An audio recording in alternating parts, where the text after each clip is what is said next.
right, so what we're gonna try to attempt here is to replace the spindle bearings on this John Deere D160. I got the bearings here, and we are going to try to do it without a shop press, if we can. If we need to use a shop press, we will. But we're gonna take the deck off, we're gonna clean it, and we're gonna take the spindles out, and we're gonna see if we can tap those bearings out.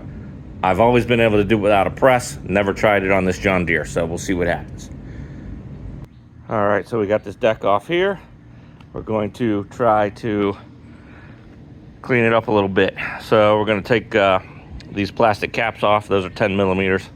And we're gonna take the idler pulleys off, probably everything off the deck, and get to work pressure washing it. I got my son out there. He's got the pressure washer going out there, so he's waiting for me. Got to get this done. All right, so we got all that off. 10 millimeter, 3 10 millimeter bolts, 2 10 millimeter bolts, the guard, which actually holds the belt on across here, 10 millimeter, and then 3 idler pulleys, 1 on the back of the belt, 2 on the front of the belt. Those are all 5/8 deep well to get those off. And I would not pressure wash it with these on there unless you want to buy these pulleys next year. These are good. You can put your finger in them and spin them. If they spin smooth, no noise, they're good. But if you pressure wash the deck with these on it and you pressure wash these, they will go bad. It will force water in there, 100% guaranteed. There are 3 of them. Another thing to note, take a picture of the belt configuration before you start.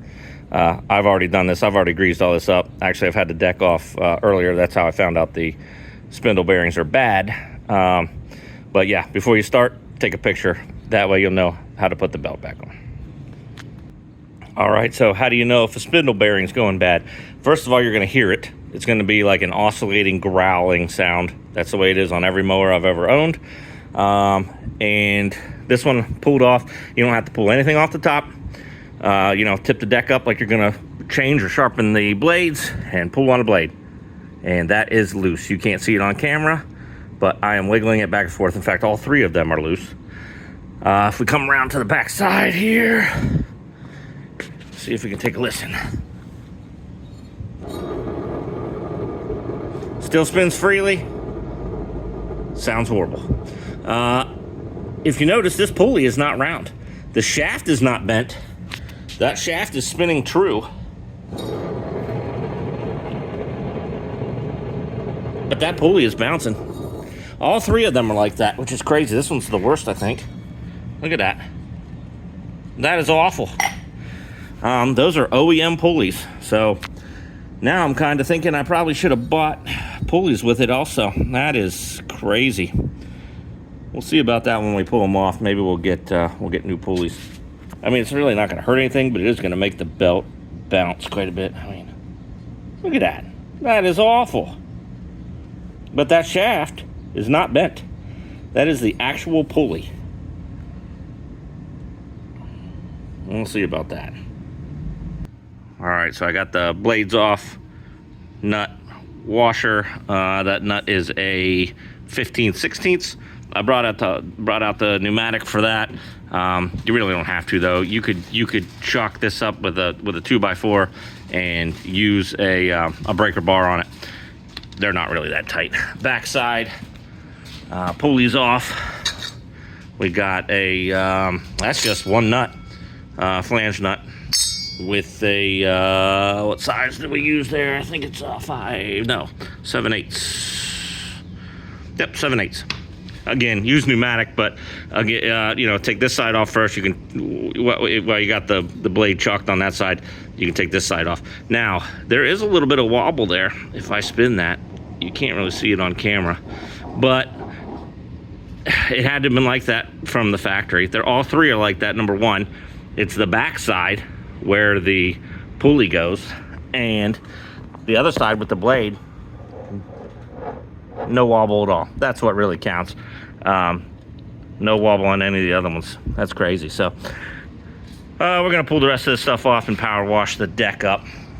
Again, the same goes for these spindle bearings as goes for these idler pulleys and the bearings.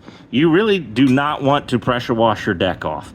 If you pressure wash your deck off, especially if you aim directly in here, it's going to get water in those spindle bearings.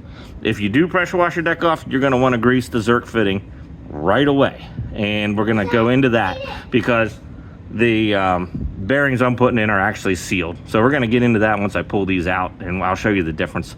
But yeah, we're going to take the other two pulleys off, the other two blades off.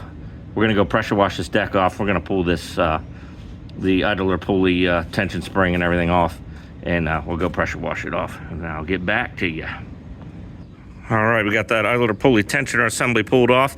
That just consists of the spring, which fits on this way, hooked end towards the pulley. There's another hook there, but it's bent, obviously, almost an acute angle. Goes in the hole there. We got a bolt, 13 millimeter, because why not mix SAE and standard, you know, whatever. And we got a bushing here, spacer. Fits in this way, bolt goes in. The nut is welded on the other side. And we're gonna clean this up. And of course, we're gonna grease. I'm just gonna leave these on. Why not? They don't need to come off, and I'm gonna grease everything back up when we assemble it. All right, I got my minion over here doing the pressure washing, so he's the one that can get all dirty. Doing a pretty good job. All right, so we got everything off of here. Deck is clean. You're left with this, okay? So what we're gonna do is we're gonna put the nut on the top of that shaft so that it's flush with the top of the shaft. You don't wanna go hammering on this while it is with no nut on there, because you're gonna mushroom that out. Even though these aren't in there too hard, you're gonna mushroom that out. You're never gonna be able to get the nut back on. So put the nut back on, and then obviously you want it flush with the top. And we're gonna try it with a piece of wood, because like I said, they're not in there very tight. I'm gonna set a piece of wood on top, and we're gonna give it a little tap tappy, just a little tap tappy. We're gonna see what happens here with holding the camera with one hand here. So we're gonna do a little tap. All right, what happens? Look at that. Oh yeah, we pounded it right down. So now we can go ahead and take that nut out. See, that nut is now pressed up against there, so we're gonna probably have to hold that still. I can't do this with one hand, but we'll break that loose. We'll pull that nut back off. Hopefully that shaft will then fall right out the bottom. We'll see what happens. All right, so before I take this nut back off, what you can see what we're doing here. We're driving this shaft out this way. So that's what it used to look like right there. That's what it looks like now. We got a gap in there. So we're gonna go ahead and take that nut off now. We'll see if it falls out or if I have to tap it a little bit. All right, so yep, that shaft is still in there pretty tight. Can't pull it out. So what I did was I unthreaded that nut a little bit and then left it on there though. And this time we're gonna give it just a little tap without the wood. We're gonna see what happens. It should move pretty easy, we'll see. Yeah, look at that. So I'm just barely hitting it, there we go. Now it's out again. All right, so we backed that nut off and we tapped on it, and now look what we got. We got that shaft nice and loose. That shaft is, yeah, nice and loose. So we're gonna take this, see if I can do this one-handed. Take that the rest of the way off. There's a bearing spacer, top bearing spacer. We're just gonna set them down there in that pulley for now. This should pull out. Oh yeah, look at that. Oh, look at that. The bearing's coming right out with it. Look, they're not even pressed in. Those bearings are literally not pressed in. They're just sitting in there. Look at that. All right, so I put that bearing back in because I wanted to show you something. So if you take this shaft usually goes in this side. If you take it and put it in this side, if in case that bearing doesn't come out as easy as mine, you can take this shaft and just kind of hold it over to the side.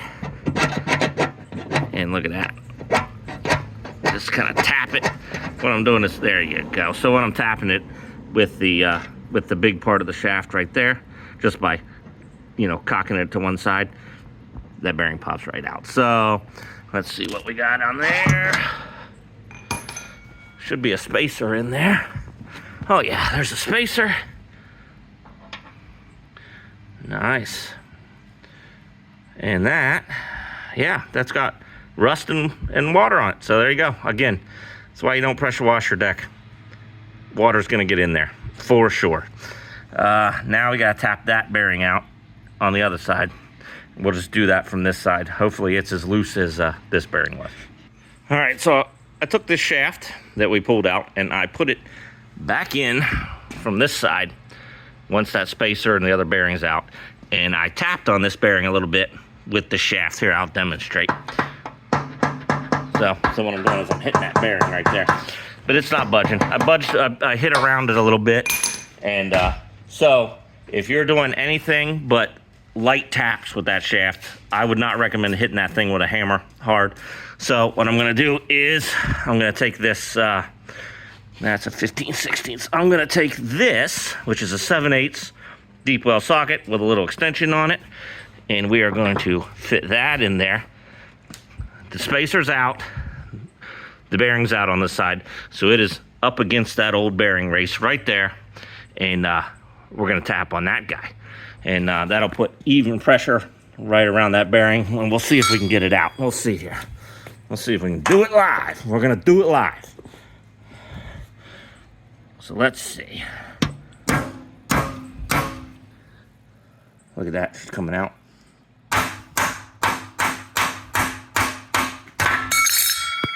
There you go. Both bearings out. No shop press required. All right, so I got my new bearings here. These are Maple Ace bearings. Got them on eBay. The size is 6203 2RS. The 2RS means they are sealed on both sides. So, as you can see, rubber seal, pre-greased. And that brings me to what I alluded to the first time. Earlier. So these spindles have grease fittings, Zerk fittings right there.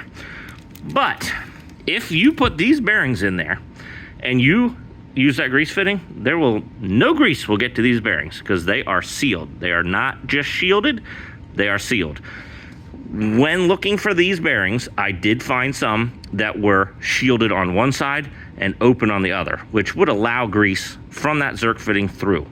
It's also not going to seal the bearing. So you're going to need to re-grease that every 6 months to a year, or the bearing's going to fail.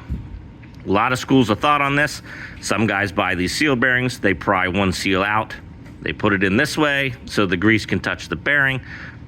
You run the risk of popping the seal out when you do it that way. Other guys say get the ones that are shielded on one side and then you can grease them. The OEM bearings, this might not have OEM bearings in it, honestly, because I thought that's the way the OEM bearings were. I bought this tractor.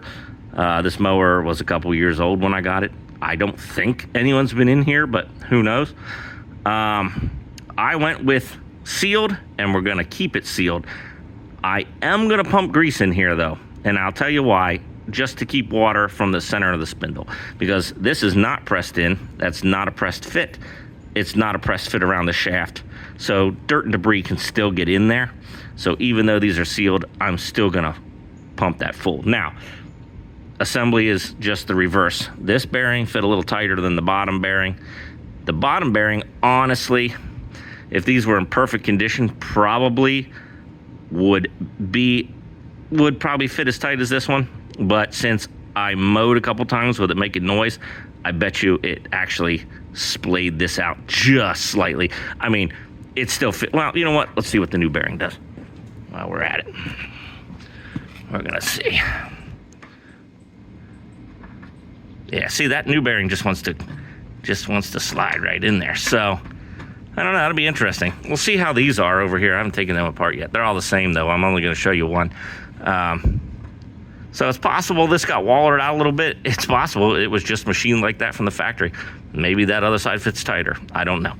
So to get these bearings back in, it's gonna be the exact reverse of disassembly. We're gonna take this bearing and we're gonna set it in there. It does go in enough that it just sits there.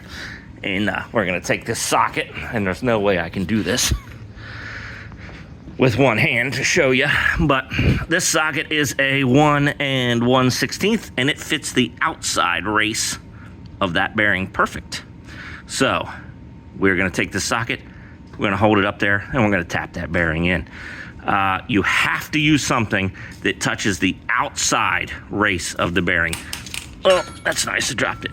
You cannot pound on the inside race or that seal. You will damage it. You have to tap it in with this outside race right here. The old bearings, if you can get something against the inside race or the seal to pop it out, doesn't matter, you're replacing them anyway. Go ahead and mash on it. In fact, I used that little 7/16. And as you can see, the top bearing, see, I damaged that seal. So this bearing's no good. It was no good to begin with, but it doesn't matter. Damaged that seal. So if you're putting the new bearings in the same way, you're gonna damage that seal. You have to hammer on the outside race. So the way I'm gonna do it, reverse of disassembly. This is gonna go in like this. I'm gonna hold it.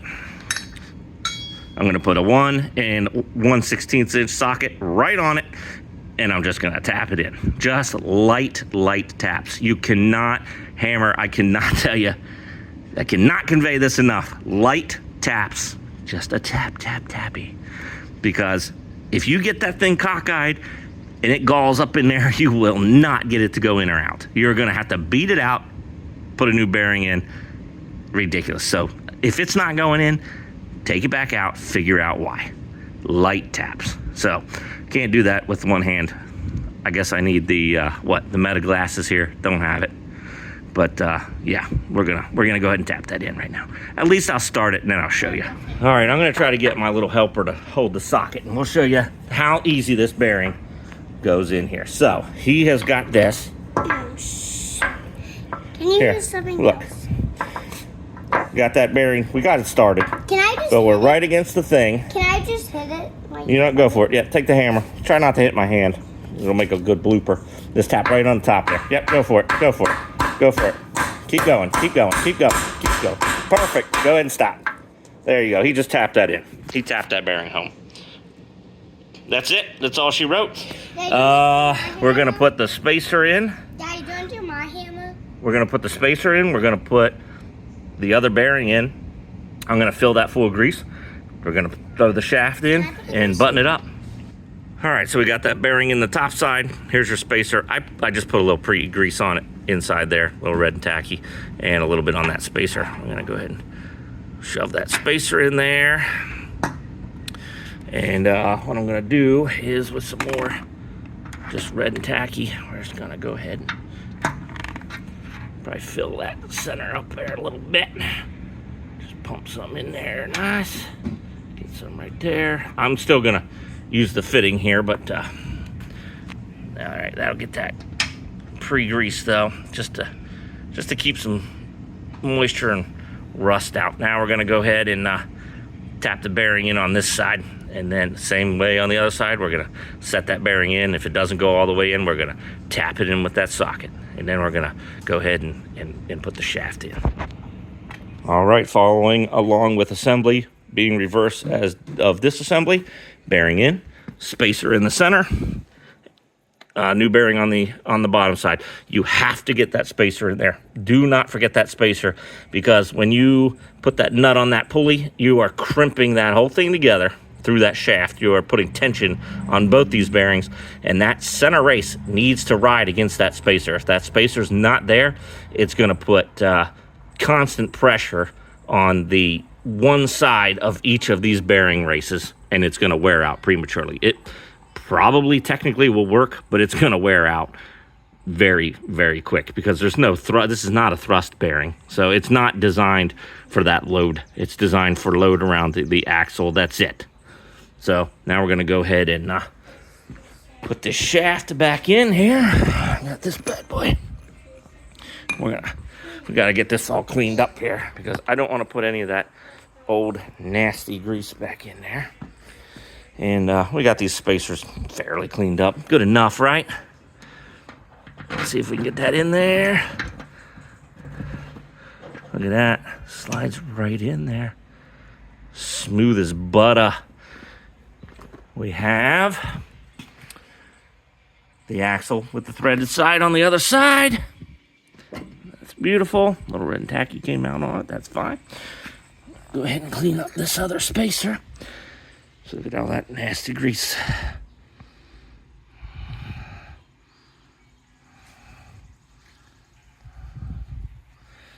All right, so clean that right up.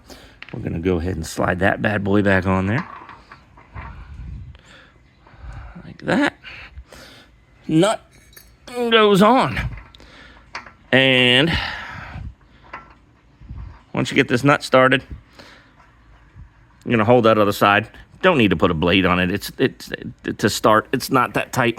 Just hold that by hand and start threading this back on either by hand. I'm gonna use a little impact, but whatever. That's gonna pull that spacer down that shaft and compress everything together, and then we'll torque it up at the end. So what I ended up doing here was I just took a blade and I just stuck it on those splines there loosely, just to give me something to grip, just like that. And I held the blade, no nut. I mean, you can put the nut on there if you want. It's this side's done, so you can put that washer and nut on there if you want. And I took the pneumatic and I just did a few ugga-duggas on here, which pulled that that top spacer together. Everything is nice and smooth now. So we're gonna have to take that nut back off and get the pulley back on. I just didn't know how hard I was gonna have to ugga-dugga that to, you know, torque that on to pull it together. The official torque is 85 foot-pounds. So I'm gonna pull this off now, and it's just on there lightly. I don't know, probably 20 foot-pounds if I were to guess. I'm gonna throw the pulley on there, and then I'm going to torque it down properly. Okay, so where are we at? At this stage, I took that nut back off, put the pulley on, put the nut back on, 3 or 4 ugga-duggas on low, just to snug it up. I started pumping grease in that fitting. Now, I pumped, I'm not gonna lie, 46 pumps, and I felt resistance. And I don't know if you can see, there's a little grease showing there, and there is a little grease blob showing right there. So that means that entire cavity is filled with grease. That's great. And you don't want to go any more than that, because you risk pressing on those seals in there. But yeah, 46 pumps. But that's what you're looking for. You're looking for a little grease to show there. You're waiting to feel resistance and a little grease to show. That means there's no air left in that. No water's going to get in there. The bearings are sealed both sides anyway, but you don't want stuff getting in there and jamming it all up. So we're going to put the washer and nut back on here, and then we're going to start torquing this down. So the blade torque is 50 foot-pounds, and the nut here is 85 supposedly, which seems a little high to me. So we're gonna see what happens. Obviously, I don't want to snap that axle shaft off, or we're gonna be replacing the entire thing. So if you don't have a torque wrench, you can guess it. I mean, it's not gonna hurt anything. This is not really critical. It might come loose, but if you over torque it a little bit, again, you're just pressing on that spacer and the bearing race. You're not gonna crimp those bearings or anything like that if you over torque it. If you under torque it, is it gonna come loose? Probably not, unless it's grossly under torqued. But they call for 85. We're gonna see where, and to do that, I'm gonna take a 2x4. I'm gonna put it in there to chalk that blade. I'm gonna put the, like I said, I'm gonna put the bolt and the washer back on there. We're gonna put a 2x4 in there, and then I'm gonna get the torque wrench on that guy, and we're gonna see if we get to 85. If it feels like it's gonna yield, or 85 is too high, 85 is according to Google, I'm gonna stop. All right, so make sure your blades go on the correct way. These should be angled up, like that, up towards the top of the deck. Obviously flat, so the flat side goes towards the ground. Does not go on like this. It will fit that way, but it does not. It goes on like this. All right, and then the same with this washer. If you'll notice, this washer is crowned slightly. Can we focus or not? No, we can't. There we go. It is crowned, so it is actually dished. What is going on here? It is dished on this side. And so you're gonna put that on there like that, and then you want to put this nut on there. So when you torque that nut down, it actually flattens that washer out, so that washer puts constant tension on that nut is what's happening there.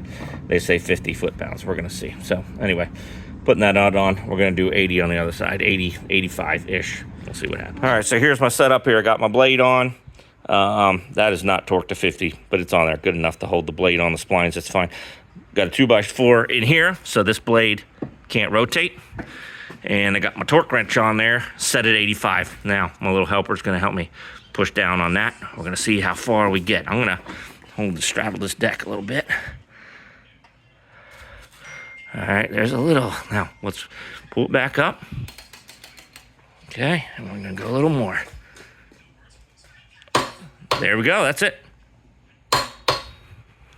So that's 85. That's 85, so yeah, that felt good. And let's see what we got here. Can I take this? Yep, take that board out. Very good. Let's see. Grab this blade. Daddy, no. That can wait. So, we got no play.